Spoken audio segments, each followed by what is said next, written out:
Sukepokhari police प्रशासन अनि दार्जिलिङ अग्निशमन विभागद्वारा सुकेपोखरी बजारमा सेनिटाइज गरियो। सुकेपोखरी थाना प्रभारी सुदीप कुमार विश्वासको निर्देशमा सम्पन्न उपप्रभारी एसआई सुमन लोहर, एएसआई ज्योति राई, पेम्बा लामा र दार्जिलिङ अग्निशमन विभाग अधिकारी एसके ठकुरीले आजको सेनिटाइज कार्यक्रममा सहभागिता जनाएका थिए। आजको यो सेनिटाइजेसन सम्पूर्ण रूपले हामी बजार, ब्याङ्क, तपाईँको अफिसेसहरू, सरकारी अफिसहरू, थानाको मतलब सबै रुमहरू, आदतहरू सबै हामीले आज सेनिटाइज गर्छौँ।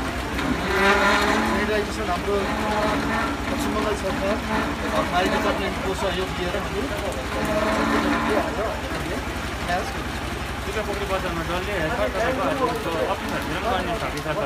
सरकारी अफिस, गैर सरकारी अफिस, ब्याङ्क, हाट बजार सम्पूर्ण जग्गामा चहल पहल ज्यादा छ।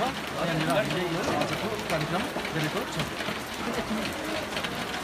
तपाईँको कस्तो केमिकल चाहिँ गर्नुहुन्छ चाहिँ तपाईँलाई केमिकल चाहिँ अब केही छैन, सोडियम हाइपोक्लोराइड जुन चाहिँ अहिले पर्चेस हुँदैछ त्यही तपाईँले यो जो अहिले जति पनि गाउँ बस्तीतिर अरूले पनि यो यस्तो लगेर गर्दैछ जस्तो केमिकल कति मिसाउँदा चाहिँ तपाईँलाई ठिक हुन्छ? हाम्रो चाहिँ अब जस्तो आफ्नो आफ्नो डिपार्टमेन्टमा आफ्नो आफ्नो इस्यु भएको हुन्छ है, र त्यही हिसाबले नै उनीहरूले केमिकल कति धेरै कम्ती मात्रा हुन्छ।